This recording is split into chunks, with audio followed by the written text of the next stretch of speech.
வணக்கம் சகோதர சகோதரிகளே. இன்றைக்கி நான் எங்கே போய்கிட்டு இருக்கேன் அப்படின்னு பார்த்தீங்கன்னா, தூத்துக்குடி மாவட்டத்தில் ஏரல் அப்படின்னு ஒரு பகுதி நிறைய பேருக்கு தெரிஞ்சிருக்கும். அதுக்கு பக்கத்தில் கொர்க்கை அப்படின்னு ஒரு ஊர்.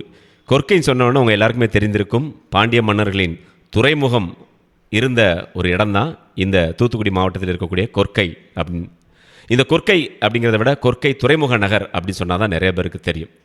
இங்கே வந்து பார்த்திங்கன்னா, இங்கே இருந்த மக்கள்லாம் ஒரு காலத்தில் முத்துக்கள், கடலில் போய் ஆழ்கடல் முத்துக்களை எடுத்த வியாபாரம் பண்ணியிருக்கிறாங்க அப்படின்னு சொல்கிறாங்க.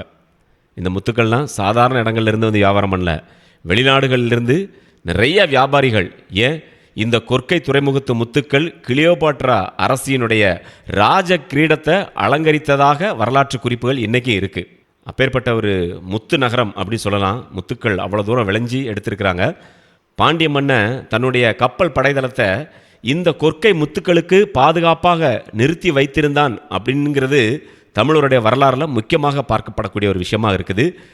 கடல் வணிகத்துக்காக பாண்டிய மன்னர்கள் நாணயங்கள் அச்சிட அச்சக சாலை ஒன்றையும் இந்த கொர்க்கை நகரத்தில் நிறுவியிருந்தாங்களாம். அப்பேற்பட்ட கொர்க்கை இன்றைக்கி எப்படி இருக்குது தெரியுமா? ஒரு சின்ன கடற்கரை கிராமமாக சுருங்கி ஒடுங்கி கிடக்குது. முன்னொரு காலத்தில் கொர்க்கை வழியாக ஓடித்தான் வங்கக்கடலில் தாமிரபரணி ஆறு வந்து சங்கமித்ததாக வந்து சொல்லுவாங்க. கால மாற்றமும் கடல்கோள் மாற்றமும் இந்த கொர்க்கையை விட்டுட்டு கடலை கிழக்கு நோக்கி உள்ளிழுத்து போயிட்டு அப்படின்னு சொல்கிறாங்க. ஆனாலும் இன்றைக்கி இந்த ஊருக்குள்ளே எங்கே தோண்டினாலும் கடல் அலை அடித்ததற்கான சாட்சியாக சிப்பி, சங்கு, அப்புறம் அந்த உப்பு மண்ணுன்னு சொல்லி கடல் சார்ந்த நிறைய தடயங்கள் புதையலாக இங்கே இருக்குது நண்பர்களே. அதெல்லாம் நம்ம போகிற வழியில் பார்த்துட்டே தான் நான் போனேன். இந்த இடத்துல தான் பழம்பெருமை வாய்ந்த இந்த கொர்க்கையில் கத்தோலிக்க மக்கள் வந்து 1532 முதல் 1535 வரை கிறிஸ்துவம் தழுவிய 22 கிராமங்களில் இருந்திருக்கிறாங்க. இந்த இடத்தை சுற்றி தான் நீண்ட காலமாக பழைய காயல் அப்படின்னு சொல்லக்கூடிய ஒரு ஊரில் இருந்த பங்கின் கீழ் இந்த கொர்க்கையில் இருக்கக்கூடிய புனித சந்தியாகப்பர் ஆலயம் இருந்திருக்கு. இப்போ வந்து அது ஏரல் புனித சூசேப்பர் ஆலயத்தினுடைய கிளை பங்காக மாறி இருக்குது. இன்னொரு சிறப்பு விஷயமும் இருக்குது இந்த சந்தியாகப்பர் ஆலயத்திற்கு. நான் ஏற்கனவே போன வீடியோவில் சொல்லியிருந்தேன், தூத்துக்குடி பனிமை மாதா பேராலயத்தில் இருக்கக்கூடிய அந்த பனிமை மாதா அன்னை சுரூபம் டச்சுக்காரர்கள் காலத்தில் கிட்டத்தட்ட 1671 பார்த்திங்கன்னா டச்சுக்காரங்களுக்கு பயந்து அப்போ வந்து அவங்க அந்த மாதா கோவிலெல்லாம் இடிச்சிட்டு இருந்தாங்க இல்லையா? அந்த காலகட்டத்தில் மாதா சுரூபத்தை வந்து பல ஊர்களில் ஒழிச்சு வச்சுருந்தாங்க. அதில் ஒரு ஊர் வந்து பார்த்திங்கன்னா தூத்துக்குடி மாவட்டத்தில் இருக்கக்கூடிய அந்த துப்பாஸ்பட்டின்னு ஒரு கிராமம். அங்கே இருக்கக்கூடிய ஞானப்பிரகாசியர் ஆலயத்தில் அந்த மாதாவை ஒழிச்சு வச்சுருந்துருக்காங்க கொஞ்ச காலத்துக்கு. அதுக்கப்புறமா 1671 முதல் 1686 வரைக்கும் இந்த ஆலயத்தில் மறைத்து வைத்து மாதாவை பாதுகாத்ததாக வரலாறு சொல்லுது. பார்த்தீங்களா? அதனால தான் தூத்துக்குடி தூய பனிமை மாதாவுக்கு வந்து கொர்க்கை மாதா அப்படிங்கிற இன்னொரு பெயரும் உண்டு நண்பர்களே. அதனுடைய வரலாறு இதுதான், வேற ஒன்றும் இல்லை.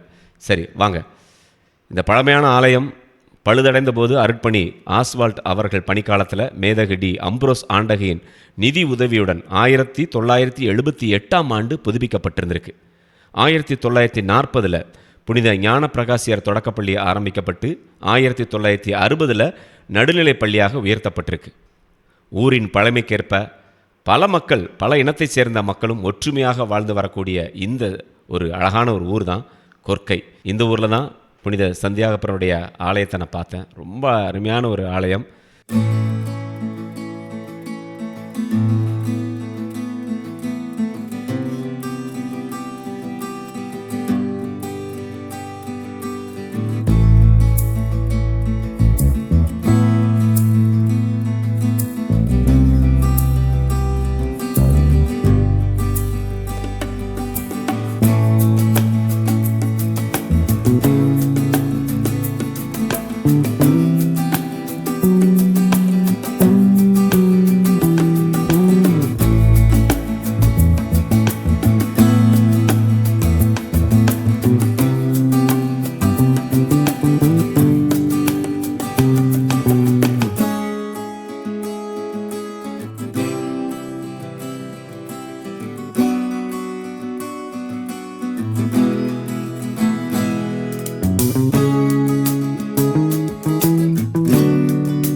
சுற்றிலும் பாருங்கள், மக்கள் வந்து எல்லாம் ஒற்றுமையோடு இருந்து இந்த ஊர் திருவிழாவை வந்து கொண்டாடுகின்றார்கள்.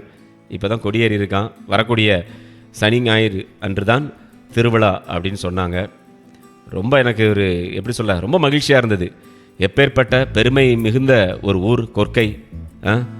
இந்த துறைமுக நகராக இருந்திருக்க பாண்டியர்கள் காலத்தில் அந்த ஊருக்கு வந்திருக்கேன் அப்படிங்கும்போது எனக்கு ரொம்ப ரொம்ப ரொம்ப ரொம்ப சந்தோஷமாக இருந்தது. நண்பர்களே, நீங்களும் இந்த பழம்பெரும் நகரமான உலக புகழ்பெற்ற கொர்க்கை நகருக்கு வரணும்னு நினச்சிங்கன்னா தூத்துக்குடிக்கு வந்துட்டு அங்கேருந்து திருச்செந்தூர் செல்லக்கூடிய அனைத்து பேருந்துகளிலுமே நீங்கள் ஏறினீங்கன்னா இங்கே வந்துடலாம்.